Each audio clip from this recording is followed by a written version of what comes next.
বিশ্বমানের মহাকুম্ভ মেলা আয়োজনের কথা ফলাও করে প্রচার করা হলেও আসলে পরিকল্পনার অভাব ছিল।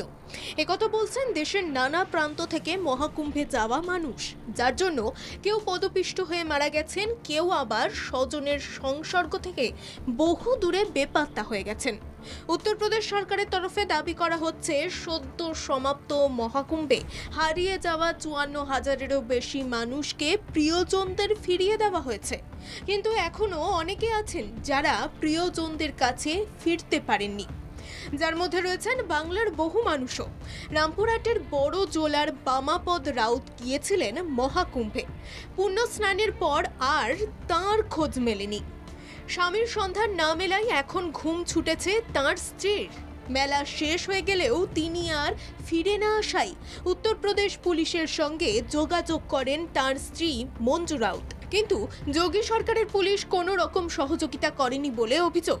কুম্ভ মেলায় গিয়ে স্নান করেছে, স্নান করে ওঠার সময় আর আমরা পাইনি, তাই প্রশাসনকে ওইখানকার পুলিশকে বলেছিলাম, তো কোনো কথাই শোনেন।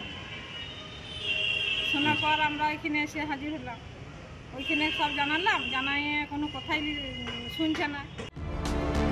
রামপুরহাটের গড়িয়া বড় জলের এই পরিবার এখন অথই জলে পড়েছে। কিভাবে তার স্বামীর খোঁজ মিলবে তা নিয়ে ঘোর সমস্যায় এই পরিবার। তাই উত্তরপ্রদেশ সরকার হাত গুটিয়ে থাকায় পুলিশ মানবিকতার হাত না বাড়িয়ে দেওয়ায় বাংলার সরকারি ভরসা বলে মনে করছে তীর্থযাত্রীর পরিবার। অব্যবস্থার জন্যই এভাবে দেশের নানা প্রান্তের মানুষকে সংকটে পড়তে হয়েছে।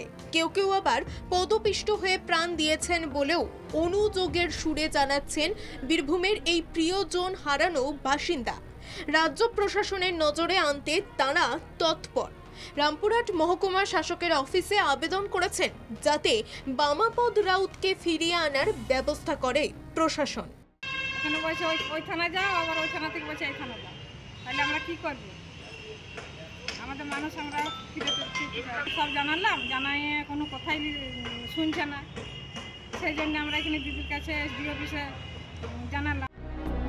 উত্তরপ্রদেশ সরকার সহযোগিতা করেনি, তাই কুম্ভ মেলায় হারিয়ে যাওয়া স্বামীকে ফিরে পেতে মুখ্যমন্ত্রীর দ্বারস্থ হলেন বামাপদ রাউতের স্ত্রী মঞ্জু রাউত।